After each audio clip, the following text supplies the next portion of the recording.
Hi, welcome to the latest installment in the ongoing saga of johngrenham.com, Irish Ancestors. This time, I'm going to talk a bit about the historic maps. One of the things the site does, as well as its own dynamic maps of surnames and so on, it links to other maps outside the site. And what I'm going to talk about today is how that works and how you can use it to extract more information about your ancestors.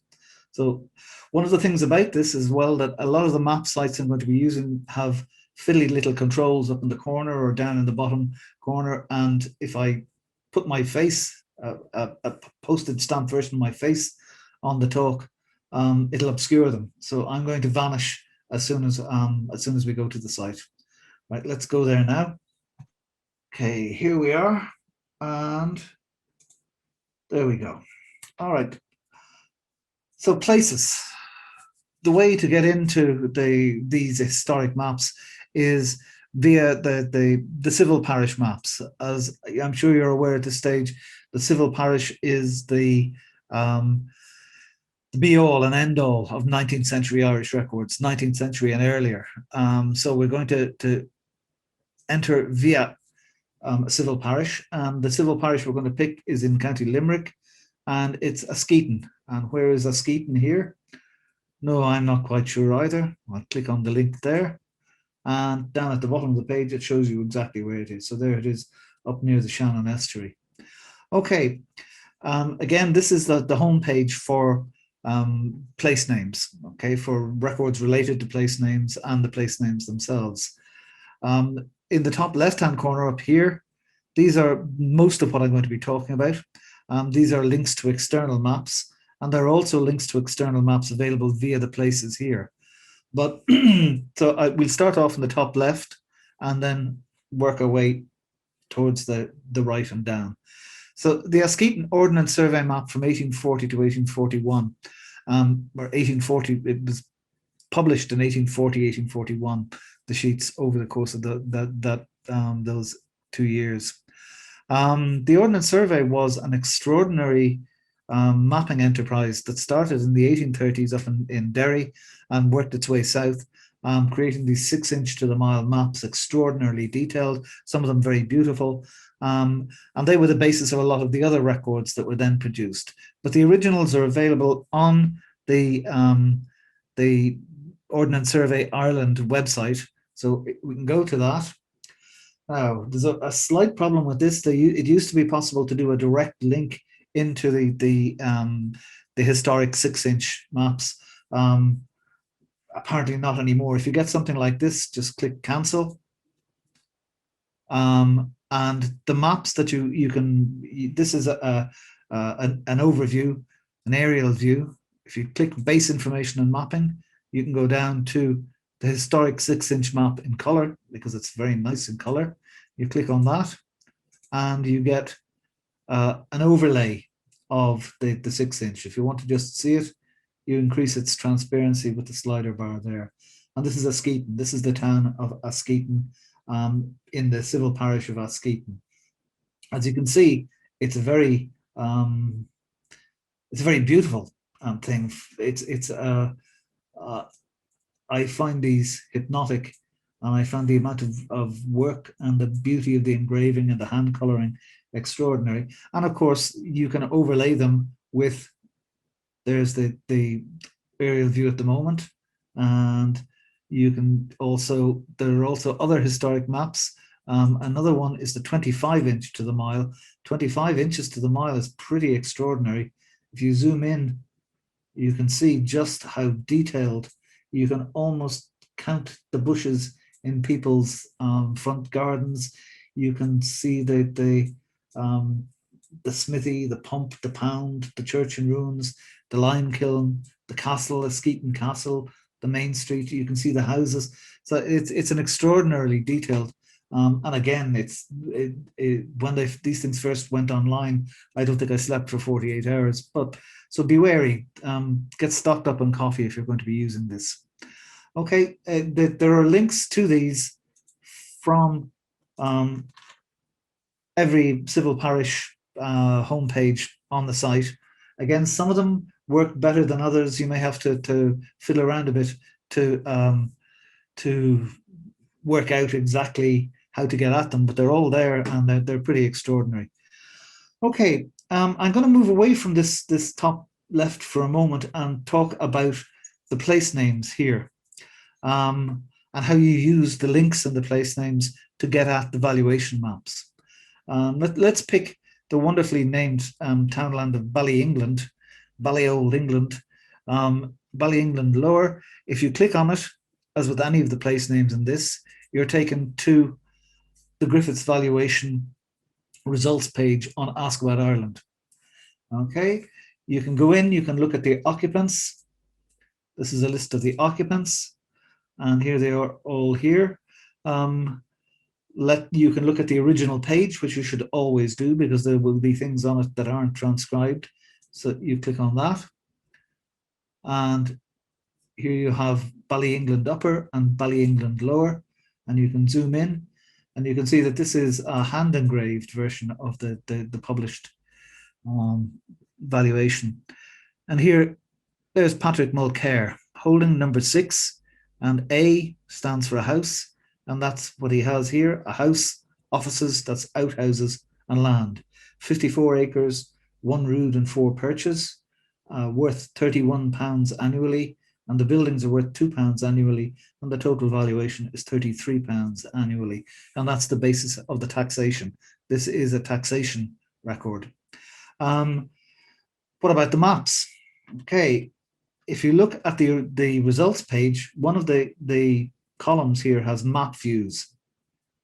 So if you click on the map view, it may take a little while, but eventually you'll have something like this.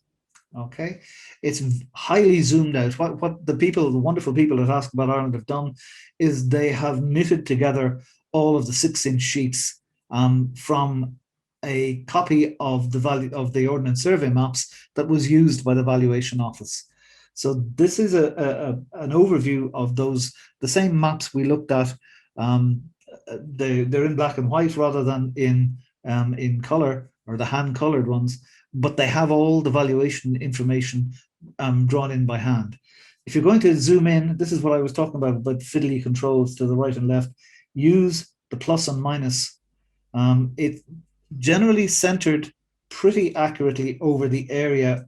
Okay, in that case, it's not quite centered over Ballyeengland, but let's see if we can pick out Askeaton. There's the town of Askeaton there. Okay, so where is Ballyeengland?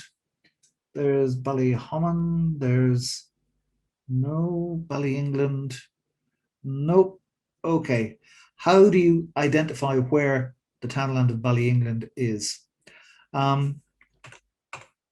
That's one of the reasons for this second link here, the Askeaton Parish map on townlands.ie. So if you click on that, it's very good for the locations of townlands in relation to each other. So you hear this is based on OpenStreetMap data. It's an open source project, highly commendable and entirely volunteer driven. It gives you a list of all the townlands in the civil parish of Askeaton. So we're looking for Ballyeengland Lower. Ballyeengland Lower, there we are. And there you have a map of Ballyeengland Lower. It gives you the exact location. It gives you, there's where it is in relation to Askeaton. You can zoom in and out. It gives you Ballyhomon to the west. So we had a Ballyhomon, didn't we? Let's see if we can. Ballyhomon is to the west of it. There's Ballyhomon, and there's Ballyeengland Lower. Now, if you remember, Patrick Mulcair was recorded in holding number 6, and his house was 6A. Okay, so where's holding number 6? 4, 3, there it is, holding number 6. And you can zoom in, and there's A, there's the house. So it's a fine, strong farmer and a fine, strong farm. And one of the things I love about the Ordnance Survey maps is that they draw in the old ring forts. These are medieval farm enclosures, and they're known as fairy forts throughout Ireland. And in most cases, they're still there because people are a bit twitchy about what might happen if they level them. So they tend to be treated with respect. Okay, that's all very well. One of the lovely things about these maps is that they are overlaid on Google Map. So if you want to see what's there now at 6A at Patrick Mulcair's home, you click on the satellite label there, make sure you're looking at the satellite, and then in the top right, this slider bar from the historic map to the modern map, and away you go, nice and slowly, and eventually you can see the modern house emerging underneath it. There we go. And there we have, that's the house in the situation where Patrick Mulcair's holding was in the 1850s. So if your ancestor was Patrick Mulcair, this is where he was living in 1851, 52 at the time of the valuation. And of course, if you want to see, take a look along the road and look over the hedges and see who's there now, let's go back to this.